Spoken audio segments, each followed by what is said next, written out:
Hi, Aenora here. We are reading right now Furiously Happy by Jenny Lawson, a funny book about horrible things. And in the previous video, we did the um, opening remarks and the note from the author. And today we're going to get ahead and get started with the first essay that Jenny Lawson published in this book. And it is on page 1. And it is entitled Furiously Happy, Dangerously Sad. You're not crazy. Stop calling yourself crazy, my mom says for the 11th billionth time. You're just sensitive and a little odd. And fucked up enough to require an assload of meds, I add. That's not crazy, my mom says as she's turned back to scrubbing the dishes. You're not crazy, and you need to stop saying you are. It makes you sound like a lunatic. I laughed because this is a familiar argument. This is the same one we've had a million times before, and the same one we'll have a million times again. So I let it lie.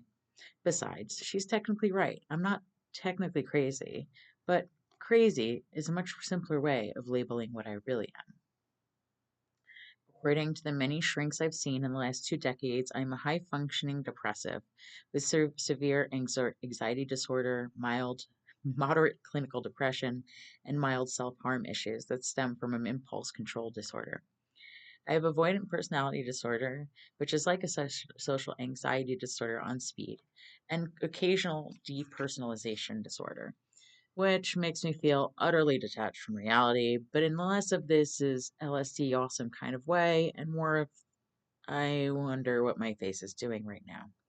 And it would sure be nice to feel emotions again kind of thing. I have rheumatoid arthritis and autoimmune issues, and sprinkled in like paprika over a mentally unbalanced devil egg are things like mild OCD, trichotillomania, the urge to pull one's hair out, which is always nice to end on because whenever people hear the word mania, they automatically back off and give you more room on crowded airplanes.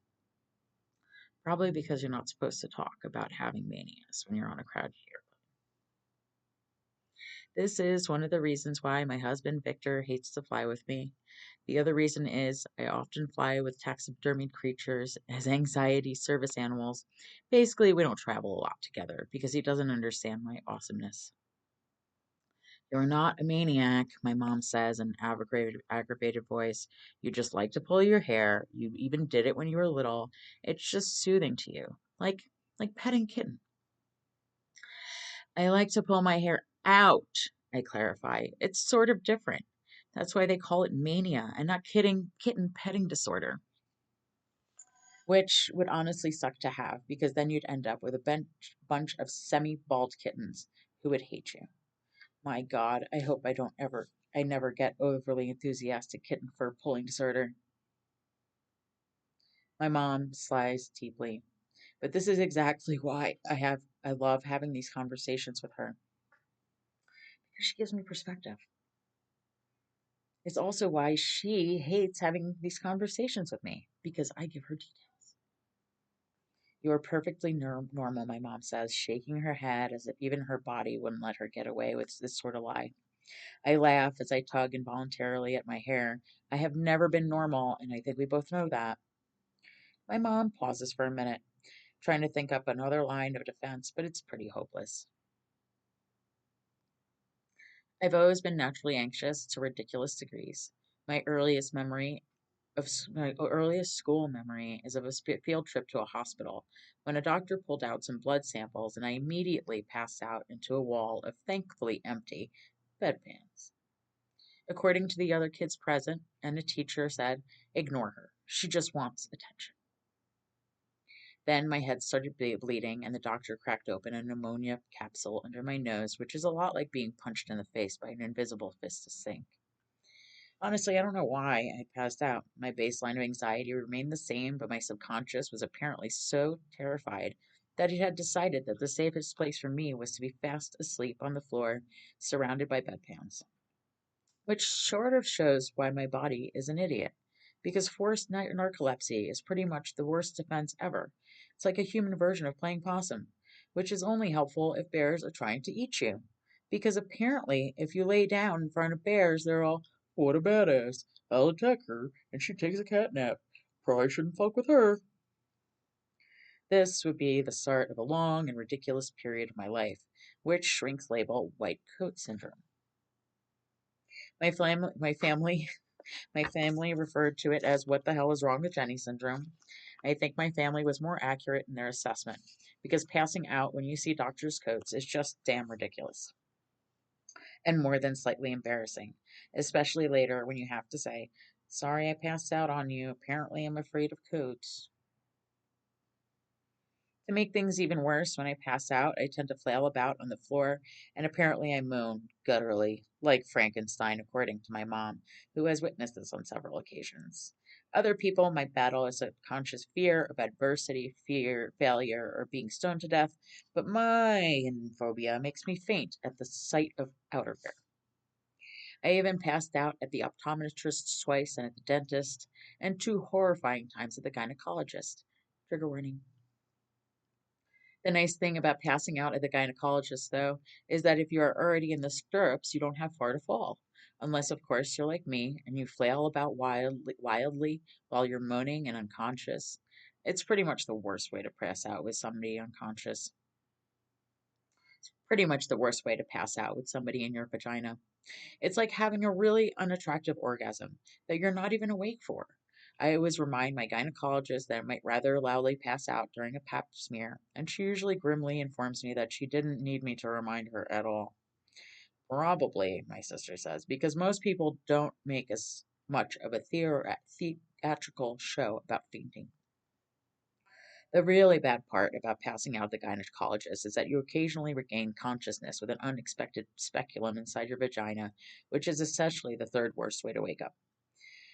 The second worst way to wake up is at the gynecologist without the speculum inside of you because the gynecologist took it out when you passed out and now you have to start over all over again, which is always why I tell gynecologists that if I pass out and they're in my vagina, they should just take that opportunity to get everything out while I'm out. The first worst way to wake up is to find bears eating you because your body thought its last safe defense in front of bears. That playing possum bullshit almost never works. Not that I know, because I've never passed out in front of bears, because that would be ridiculous. In fact, I've actually been known to run at bears to get a good picture of them. Instead, I pass out in front of coats, which, according to my brain, are the things that you really need to be concerned about. One time, I loudly lost consciousness in my veterinarian's office when he called my name. Apparently, my subconscious freaked out when I saw the blood on the vet's coat, and I abruptly passed out on my cat. That is not a euphemism. I woke up shirtless in the lobby with a bunch of strangers and the dogs looking down at me.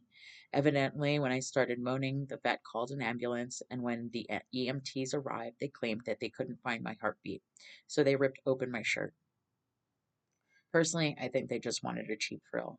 I think the dogs looking down on me agreed. They seemed slightly embarrassed for me after watching the whole spectacle unfold.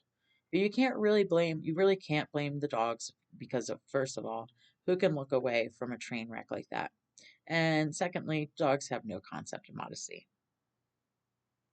Waking up shirtless with a bunch of concerned dogs staring at your bra because you're afraid of coats is about the seventh worst way to wake up. I mutter aloud to my mother. Hmm. My mom replies noncommittally, raising a single eyebrow. Well, okay. Maybe you're not normal, she says grudgingly. But who wants to be normal? You're fine. You're perfectly fine. Better than normal, even, because you're so aware of what's wrong with you that you can recognize it and sort of fix it. When I was little, I fixed it by hiding from the world in my empty toy box whenever my undiagnosed anxiety got too unbearable. In high school, I fixed it by isolating myself from other people. In college, I fixed it with eating disorders, controlling what I ate to compensate for the lack of control I felt with my emotions. Now, as an adult, I control it with medication, shrink visits, and behavioral therapy. I control it by being painfully honest about how crazy I am. I control it by allowing myself to hide in bathrooms and under tables during important events. And sometimes I control it by letting it control me because I have no other choice. Sometimes I'm unable to get out of bed for a week at a time, and anxiety attacks are still an uncomfortable and terrifying part of my life. But after my furiously happy epiphany, I've learned that the importance of pushing through, knowing that someday soon I'll be happy again. If this sentence seems confusing, it's probably because you skipped over the author's note at the beginning, like everybody else in the world does. Go ahead and go back and read it because it's important. Also, because you might find money in there. Look back at the first video for this book. This is why I sneak into other people's bathrooms in haunted hotels, and once accepted a job as a politicized czar who reports directly to the stray cat that slips at a seedy high. This is why I sneak into other people's bathrooms in haunted hotels and once accepted a job as a political czar who reports directly to the stray cat that sleeps at City Hall. I have staged a live zombie apocalypse drills in crowded ballrooms. I have landed on aircraft carriers at sea. I once crowdfunded enough money to buy a taxidermied Pegasus. I am furiously happy, and that's not a cure for mental illness. It's a weapon designed to counter it. It's a way to take back some of the joy that's been robbed from you when you're crazy. You're not crazy, my mom says again, waving a wet plate at me. Stop saying you're crazy. People will think you're a lunatic. And it's true, they will. I Google the word lunatic. They will. I Google the word lunatic on my phone and read her one of the definitions. Lunatic. Wildly or giddily foolish.